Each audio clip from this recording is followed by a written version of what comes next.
내 영혼의 배터리입니다. 한번 따라해 볼까요? 내 영혼의 배터리. 여러분, 요즘 지나가는 사람들 보면 남녀노소 핸드폰을 안 가지고 다니는 사람들이 없지요. 다 핸드폰이 있어요. 저도 성경책을 안 갖고 다녀도 핸드폰을 갖고 다녀요. 그만큼 사람들이 이 핸드폰하고 친숙합니다. 그런데 여러분, 그 핸드폰만 믿고 있다가 핸드폰 배터리가 방전되어서 낭패를 보신 적은 없으십니까? 저는 정말로 난감했던 적이 있었어요. 거룩함이 강성교회에서 부목사 시절에 어느 가정에 신방을 가기로 했었는데요. 위치를 몰라도 전혀 걱정이 안 되었습니다. 왜냐하면 핸드폰이 있으니까. 근처에 가서 전화를 하면 그분이 나오기로 했습니다. 그런데 어찌된 일입니까? 그 믿었던 핸드폰이 불통이 된 겁니다. 그 근처까지 갔는데 전화를 하려고 딱 보니까 핸드폰 배터리가 다 나간 거예요. 그래서 난감한 겁니다. 배터리가 떨어진 핸드폰. 그것은 정말이지 아무것도 아니었습니다. 나중에 알고 보니까 그분이 제 핸드폰으로 여러 차례 전화를 했더군요. 하지만 제 핸드폰 벨을 울리지 않았습니다. 그분이 제게 할 말이 있어서 전화를 걸었는데도 저는 받지를 못했던 것이죠. 이는 핸드폰이 없어서가 아닙니다. 핸드폰이 있습니다. 제 손 안에 있었습니다.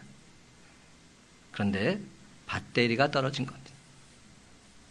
그날 배터리 떨어진 핸드폰을 보면서 저는 배터리 떨어진 사람들 생각해 보았어요. 배터리가 떨어진 사람들.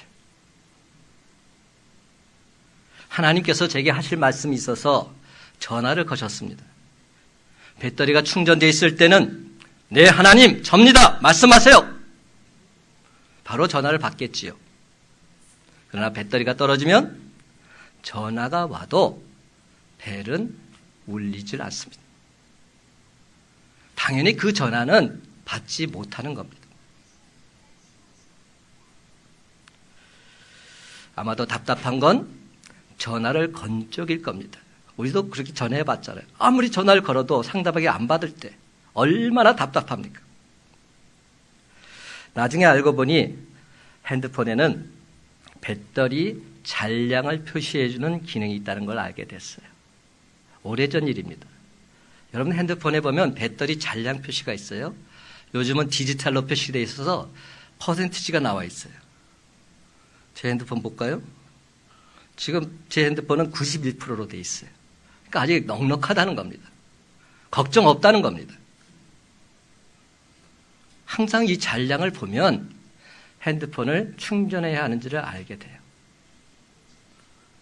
근데 저는 이 중요한 기능을 몰랐던 겁니다. 근데 이게 핸드폰에만 있는 기능은 아닐 것입니다. 사람에게도 분명 있을 겁니다. 사랑하는 성도 여러분, 오늘 시간 우리의 배터리 잔량을 한번 체크해 보지 않으시겠습니까? 혹시 세상 살이에 튀느라 이미 여러분 영혼의 배터리 이미 다 바닥에 나지 않았습니까? 방전된 상태는 아닙니까? 만약 그렇다면 지금 당장 배터리를 가득 충전해야만 합니다. 특별히 이번 한 주는 2017년 여름 휴가철의 피크라서 너도 나도 산으로 바다로 떠나가지요. 우리 딸내도 여기 와 있는데 다음 주가 휴가래요. 제주도 갔대요. 얼마나 좋은지 몰라요. 근데 여러분들 휴가를 갈 때 우리가 원하는 곳으로 마음대로 가기 위해서는 자동차가 없으면 참 많이 불편합니다. 자동차만 있으면 내가 원하는 곳 마음대로 갈 수 있는데 그게 없을 때 얼마나 불편한지 모릅니다. 여러분 자동차의 부품수가 얼마나 되는지 아세요? 일부 때 물어봤더니 아시더라고요. 얼마나 되는지 아세요? 자동차 하나의 부품수가 2만 개나 된대요. 엄청난 부품수가 있어요. 근데 그 가운데 가장 중요한 것은 엔진입니다. 엔진이 좋아야 돼요. 그래서 엔진의 출력에 따라서 자동차의 가격이 많이 차이가 나죠. 하지만 아무리 좋은 엔진을 장착했다 할지라도 이것이 고장나면 시동이 걸리지 않아요. 뭐죠? 배터리. 배터리가 방전되면 시동 걸지 못해요. 여러분 그런 경험 많았잖아요. 저도 많이 경험했어요. 얼마나 황당했는지 모릅니다. 차를 운전해 본 사람이라면 배터리가 얼마나 중요한지 잘 압니다. 아무리 좋은 엔진을 가진 자동차를 할지라도 배터리를 충전하지 않게 되면 자동차는 움직일 수 없는 겁니다. 사랑하는 성도 여러분, 이는 신앙생활도 마찬가지입니다. 우리 영혼의 배터리가 방전되어 있으면 아무리 몸부림쳐도 능력 있는 신앙생활 어렵습니다. 그러나 우리는 날마다 내 영혼의 계기판 점검해야 합니다. 내 영혼의 배터리에 경고등이 켜 있지는 않는지 항상 살펴야 합니다. 그리고 이미 내 영혼의 배터리에 방전 경고등이 들어왔다면 어서 빨리 충전해야 합니다. 괜찮겠지? 그러다 큰일 납니다. 배터리 경고 표시를 무시하면 결국은 자동차가 멈추게 되어 있습니다. 우리 신앙생활도 절망의 나락으로 떨어지게 되는 것이죠. 그렇다면 여러분, 우리 영혼의 배터리를 방전시키는 원인이 무엇일까요?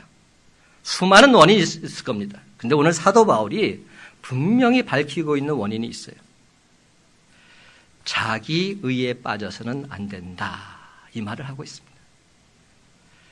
배터리가 방전되는 가장 큰 원인은 자기 의 때문이다. 하나님의 뜻은 온데간데 없고 내 뜻이 나타내질 때 방전될 수밖에 없다. 이것을 사도 바울은 안타까운 심정으로 말하고 있습니다. 자기 의는 뭡니까? 내가 주인인 것이죠. 내 뜻대로 되어야 되는 겁니다. 지난주에도 말씀드렸죠? 나의 주, 나의 하나님 말씀드리지만 그 나의 주, 나의 하나님이 주인님이 아니라 종인 겁니다. 내가 주인인 겁니다. 그래서 내 뜻대로 안 되면 교회고 뭐고 신앙고 뭐고 다 필요 없는 겁니다. 우리가 잘 아는 말씀 마태복음 6장 33절 너희는 먼저 그의 나라와 그의 의를 구하라 그리하면 이 모든 것을 너에게 더하시라.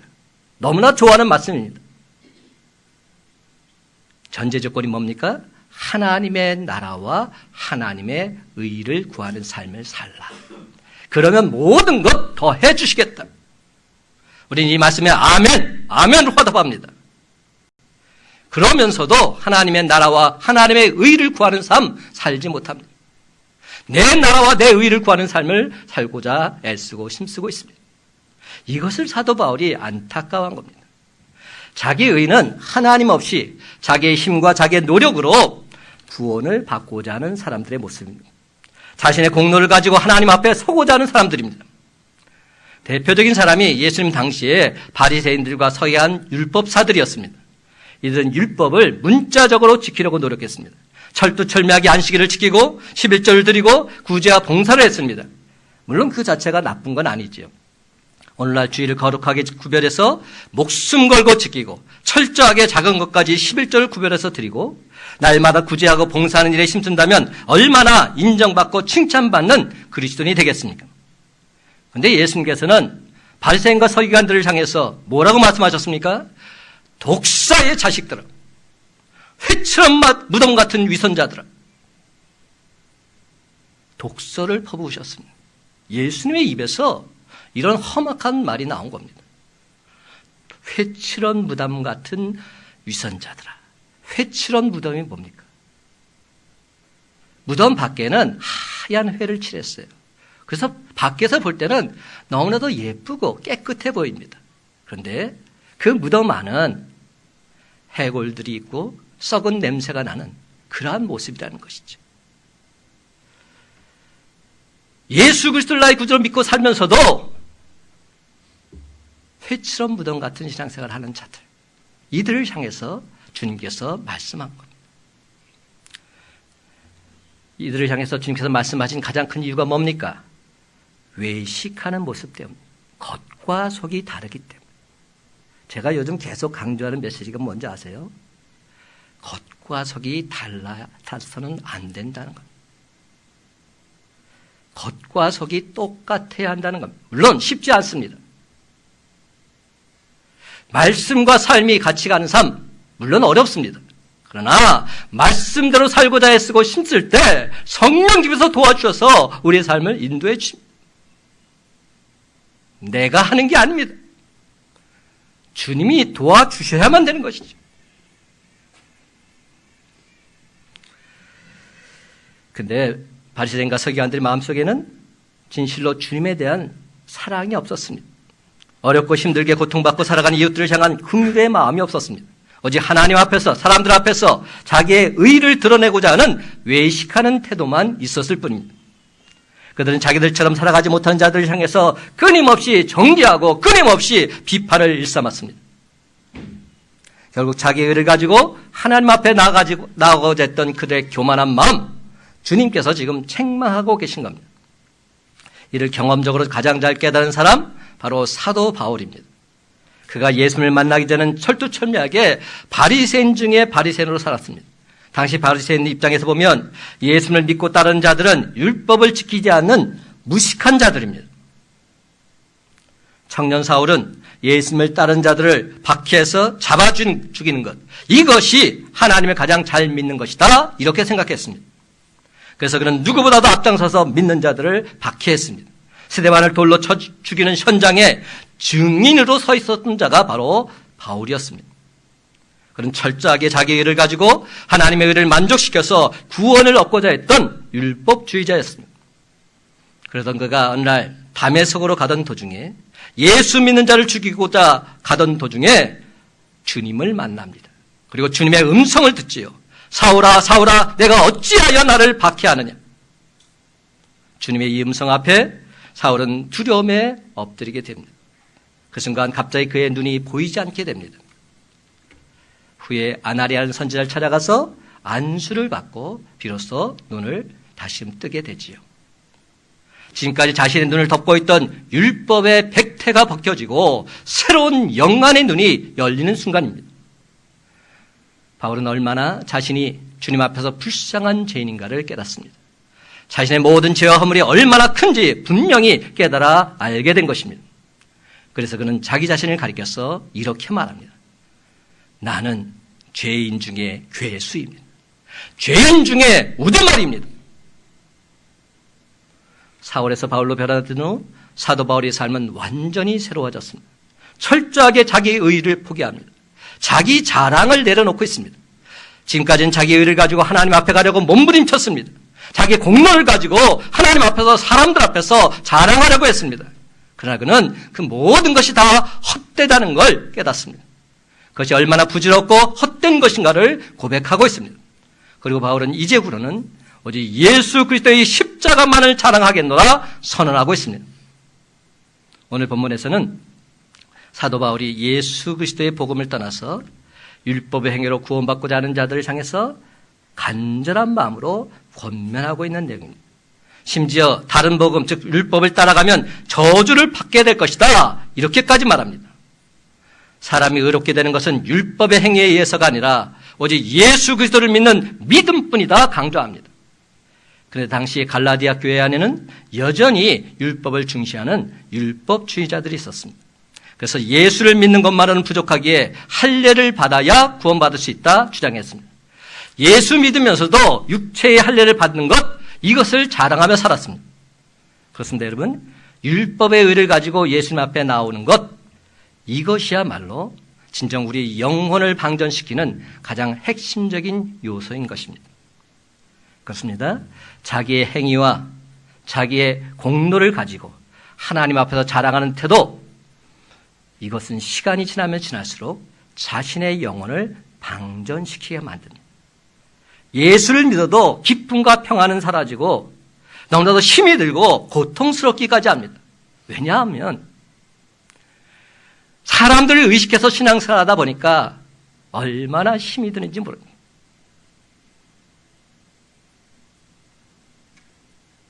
그런데 여러분, 자기 의를 가지고 예수님을 믿고자 하는 자들의 공통점이 뭔지 아세요? 교만하다는 겁니다. 얼마나 교만한지 몰라요. 그래서 남을 정죄합니다. 자기 의를 자랑합니다. 그러다 결국 예수님의 은혜를 깨닫지 못합니다.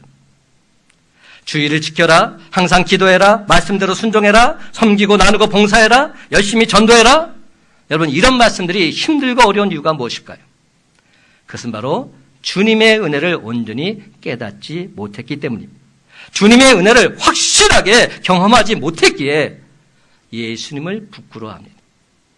여러분, 아직까지도 내가 예수 믿는 것을 부끄러워한다면 온전히 주님을 체험하지 못했다는 반증인 겁니다. 예수 믿는 것을 자랑하지 못한다면 아직까지도 온전한 신앙이라 말할 수 없는 겁니다. 예수님을 자랑하지 못하면서 그러다가 결국엔 자신이 붙잡고 있는 허탄한 것만을 자랑하게 되는 것이죠. 그렇다면 지금 여러분이 자랑하고 싶은 것, 여러분이 자랑하고 있는 것은 과연 무엇입니까? 참으로 안타깝게도 우리들이 예수님을 믿으면서 자랑하고 있는 것들은 대부분 눈에 보이는 것들입니다. 교회도 마찬가지예요. 여러분들 교회에서 자랑하는 것들 보세요. 다 눈에 보이는 것들이에요. 우리 교회는 이렇게 크다. 우리 교회는 교인들이 이렇게 많다. 여러분, 이게 과연 주님께서 원하시는 모습일까요? 우리 교회는 예수님을 온전히 믿는 믿음으로 가득 찬 사람들로 가득 차 있다. 이것이 진정 자랑할 제목이죠. 우리 교인들 한 명 한 명은 영적으로 강건해져 있다. 누가 말해도 흔들리지 않는다. 성령 충만한 하나님의 사람들로 가득 찬 교회. 그런 교회가 진짜 교회 아닙니까?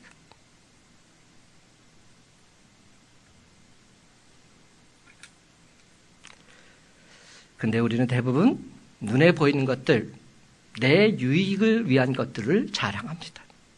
자식 자랑, 돈 자랑, 옷 자랑, 집 자랑, 교회 자랑. 근데 정작 문제는 그런 자랑거리들 그리 오래가지 못한다는 데 있습니다. 잠깐 있으면 다 잊혀지고 다 사라지고 말 것들입니다. 그래서 하나님께서는 예레미야 선지자를 통해서 이렇게 말씀하십니다. 예레미야서 9장 23절 말씀.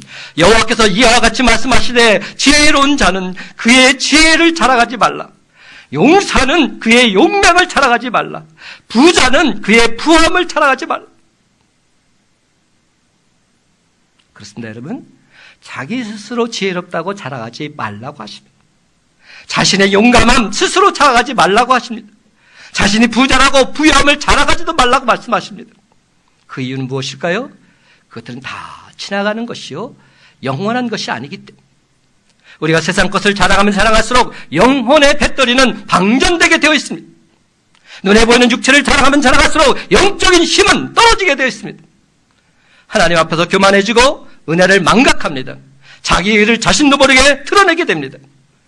다른 사람들이 인정해주면 기분 좋지만 인정해주지 않으면 기분 나빠지고 상처받기 쉽습니다. 결국 자기에 빠져서 신앙생활하면서 항상 남을 의식합니다.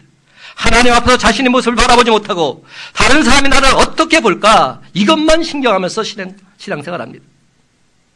그렇게 예수 믿게 되면 예수 잘 믿으려고 애를 쓰면 쓸수록 더욱더 피곤해집니다.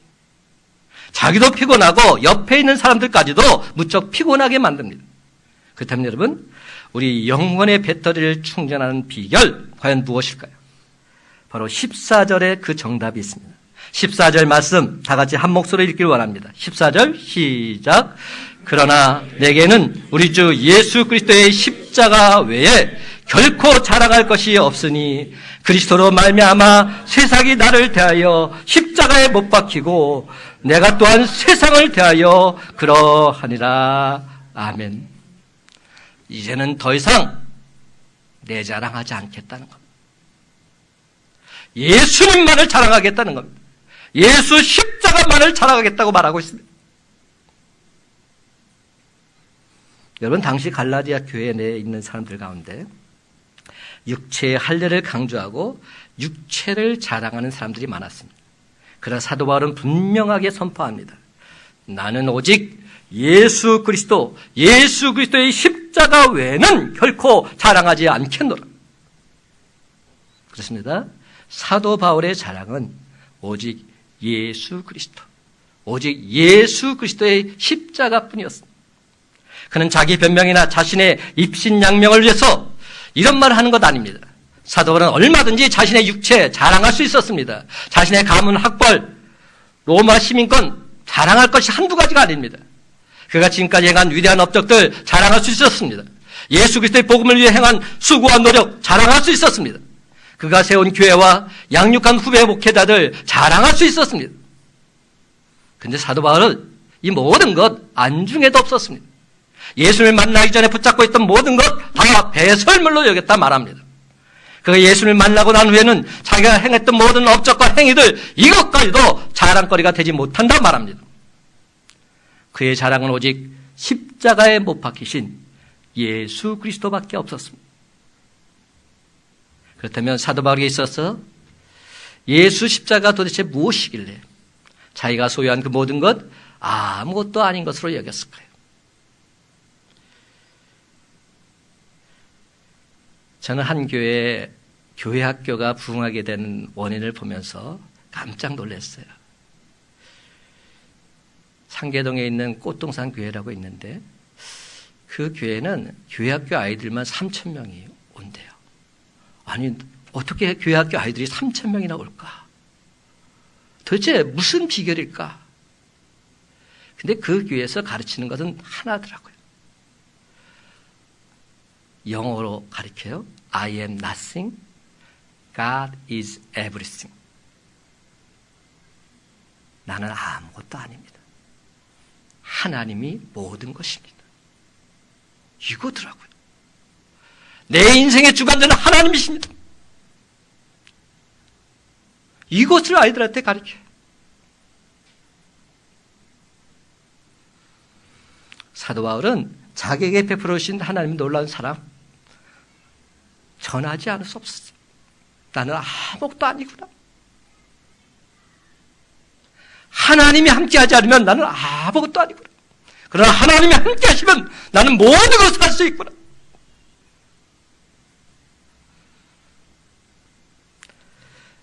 예수님을 만나기 전에 자신의 삶을 보면 참으로 추고 마땅한 모습입니다. 도저히 예수님의 사도로 부름받을 수 없는 그러한 자기 자신의 모습이 있죠. 그러함에도 주님께서 용서받을 수 없는 자기 자신을 용서해 주시고 당신의 사도로 택해 주셨습니다. 그를 충성되이 여기사 당신의 일꾼으로 불러주셨습니다. 이 놀라운 은혜와 사랑 감격하지 않을 수 없었습니다.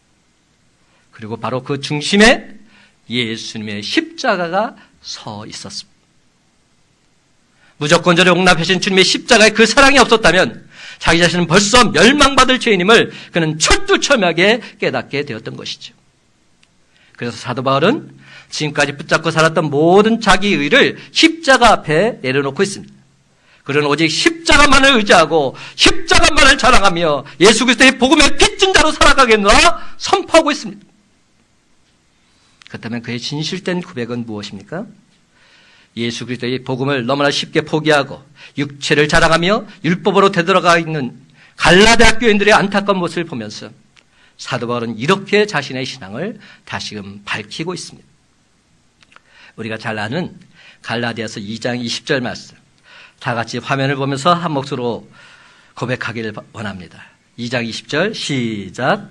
내가 그리스도와 함께 십자가에 못 박혔나니 그런즉 이제는 내가 사는 것이 아니요 오직 내 안에 그리스도께서 사시는 것이라.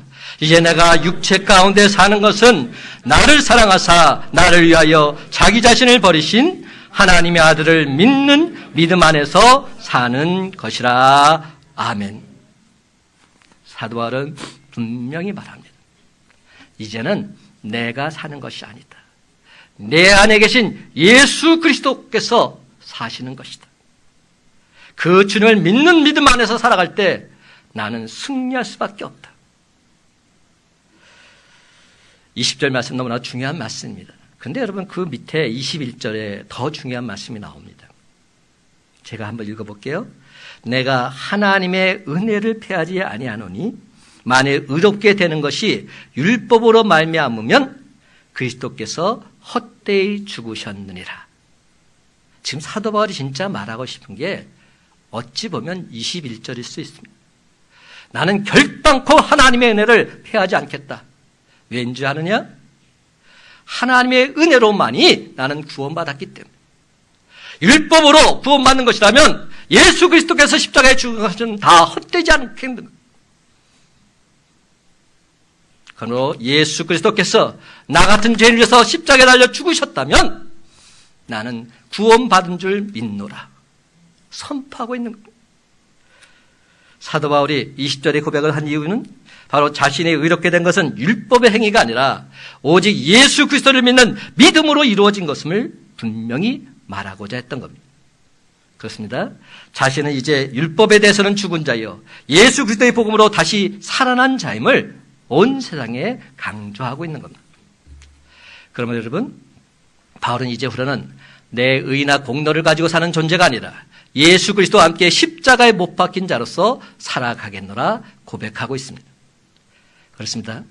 그는 이제부터 내가 존재하는 이유는 바로 나를 사랑하사 나를 위하여 자기 자신을 버리신 하나님의 아들 예수 그리스도를 믿는 믿음으로 사는 것이다 선포하고 있는 겁니다.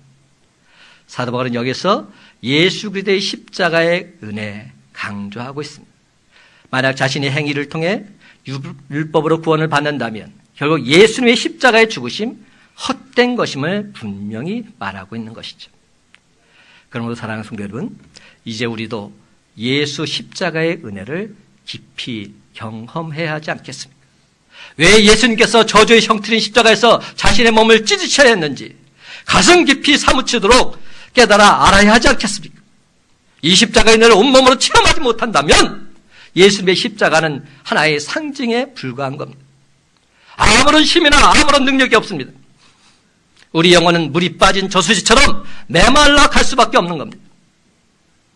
여러분, 왜 오늘날 우리들이 주님 앞에 나서 예배드리고 열심히 기도도 하고 베풀고 나누고자 애를 쓰는데도 공허하기만 할까요? 왜 마음 한구석은 왜 이렇게 답답하기만 할까요? 예수 십자가의 은혜를 통한 영혼의 충전이 온전히 이루어지지 않았기 때문은 아닐까요? 예수 십자가의 은혜를 망각했기 때문은 아닐까요? 예수 십자가 앞에서 내가 온전하게 죽지 않았기 때문은 아닐까요? 여전히 주님을 살아간다고 하면서 자기 살아가는 그러한 모습을 하고 있는 것은 아닐까요? 여전히 자기의 육체를 자랑하고 자기의 의를 자랑하고 사는 것은 아닐까요? 아직도 내 자아가 죽지 않았기 때문에 그런 것은 아닐까요? 여러분, 죽은 시체는 아무리 찔러도 가만히 있습니다. 누가 아무리 중상모략을 해도 끄떡도 하지 않습니다. 더 많이 쌓아두려고 애쓰지도 않고 자기 육체도 자랑하지 않습니다. 자존심은 더더욱 내세우지도 않지요.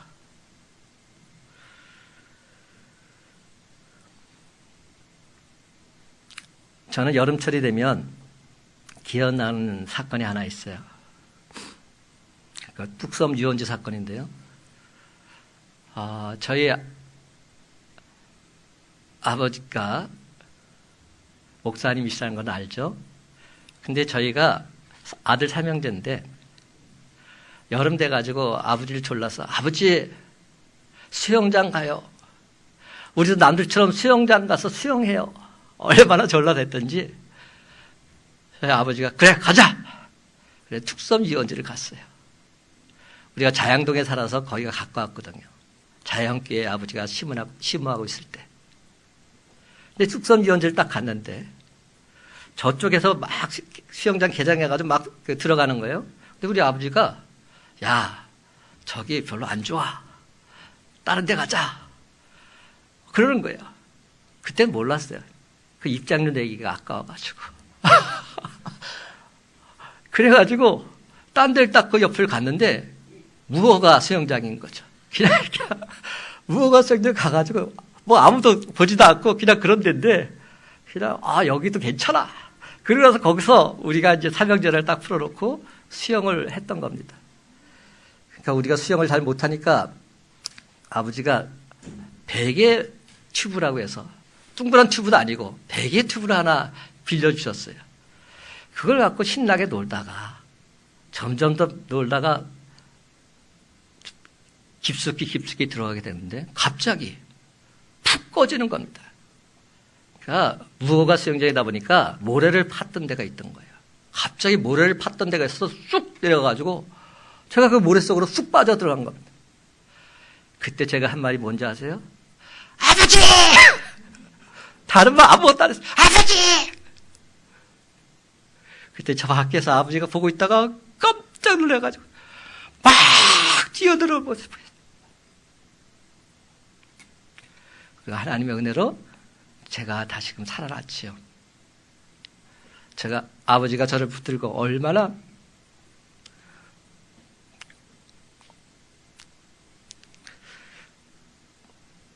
엉엉 우시던지. 우리 아버지 그런 분 아니거든요. 얼마나 깜짝 놀랐으면 그렇게 우셨을까요? 그리고 조금 제정신이 드시니까 야, 튜브 어떻게 했냐. 튜브 잊어버렸다고 또 한 말씀 하시는 거예요. 제가 그래서 그 사건을 지금도 잊을 수가 없어요. 그만큼 사랑하는 자녀, 그 부모라면 어떻게든지 구하고자 애쓰고 힘쓰겠어요. 여러분도 마찬가지였을 거예요. 여러분이 부모면 사랑하는 자녀가 지금 빠져들어간다면 그냥 보고 있겠습니까? 내가 죽더라도 걔를 구해야죠. 이게 부모죠. 하나님께서 우리를 사랑하셔서 그렇게 하셨다는 겁니다. 독생자 예수 그리스도의 십자가에 달려 죽으시기까지 우리를 사랑하셨습니다. 그런데 저와 여러분은 바로 그 주님을 위해서 목숨 걸고 달려본 적이 있으십니까? 주님을 위해서 대신 십자가에 달리기는커녕 맨날 상처받고 그 상처를 싸며 주기만 바라면서 그렇게 살고 있지는 않으십니까? 우리 주님을 위해서 헌신하고 충성해야 될 시점에 자꾸만 뒤를 돌아보면서 주저주저하고 있는 그러한 우리의 모습은 아닙니까? 그렇습니다. 우리는 주님을 사랑한다 하면서도 작은 일에도 상처를 얼마나 받는지 모릅니다. 자기를 인정해 주지 않으면 속상해합니다. 별것 아닌 일에도 쉽사리 원망하고 불평이 쏟아집니다. 이상한 소리를 들으면 따지면서 자존심이 무척 상해합니다. 그래서 오늘날 현대에는 자존심만 건드리면 천국까지도 포기한다. 이런 말까지 나왔습니다. 자존심만 건드려라. 그러면 천국이 뭐고 다 포기한다는 겁니다. 그렇다면 왜 이런 성인 아이의 모습이 되고 말았을까요? 그 이유는 간단합니다. 아직도 내 자아가, 내 의가 십자가 앞에서 죽지 않았기 때문입니다. 사도 바울처럼 십자가 앞에서 우리 주님과 함께 죽은 사람, 어떤 환경이나 어떤 사람이나 어떤 박해도 문제가 되지 않습니다. 언제나 예수 십자가의 사랑이 그 안에 있음을 믿고 있기에 흔들리지 않습니다. 나는 할 수 없어도 주님이 내게 능력을 주시기만 하면 나는 모든 것을 할 수 있다는 확실한 믿음이 있기에 그는 담대하게 헤쳐나갈 수 있습니다.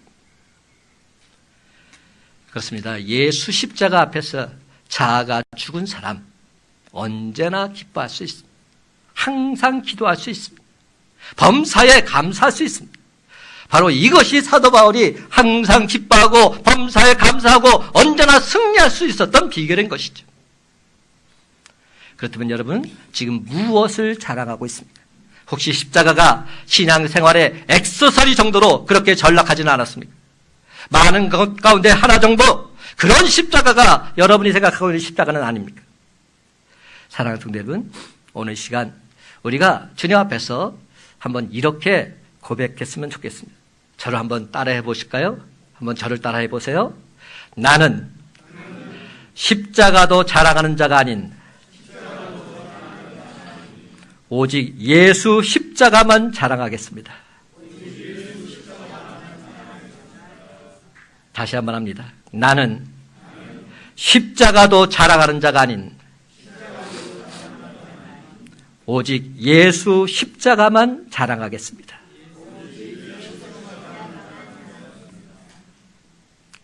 주님의 십자가가 내가 자랑하는 모든 것 중에 하나가 아니라 오직 유일한 그것이 되어야 합니다. 나는 오직 예수 그리스도의 십자가만을 자랑하며 살겠습니다. 이 고백이 우리의 고백이 되어야 됩니다. 그럴 때 주님이 우리를 그냥 그대로 내버려 두지 않습니다. 그렇습니다, 여러분. 날마다 자신의 자랑과 의를 예수 십자가에 못 박으시고 주님과 함께 나는 죽겠노라 선포하시기 바랍니다.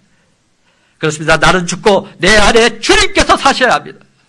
십자가에 주님께서 나를 다스리시고 나를 통치하셔야 됩니다. 여러분, 아직까지도 자기의 의를 가지고 주님 앞에 서 있지를 않으십니까? 여전히 잠시 있다 사라질 육체의 자랑에 빠져 있지는 않으십니까? 그렇다면 여러분, 영혼의 계시판, 영혼의 계기판 지금 즉시 다시금 바라보시기 바랍니다. 혹시 내 영혼의 배터리에 빨간불이 들어와 있지는 않으십니까? 내가 주님의 십자가보다 더 소중하게 붙잡고 있는 것 그 무엇이 있다면 이 시간 그 모든 것 다 내려놓으시기 바랍니다. 그래서 여러분, 이제 주님의 십자가 앞에서 내가 죽어야 합니다. 내가 붙잡고 있는 그 손을 이제는 펴야 합니다. 그래야 할 때 주님께서 내 안에서 다시 살아 역사하실 줄로 믿습니다. 주님께서 내 손에 놀라운 주님의 은혜로 충만하게 채워주실 줄로 믿습니다.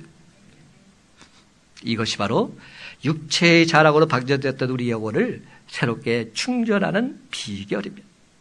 나는 죽고 내 안에 주님이 사는 것.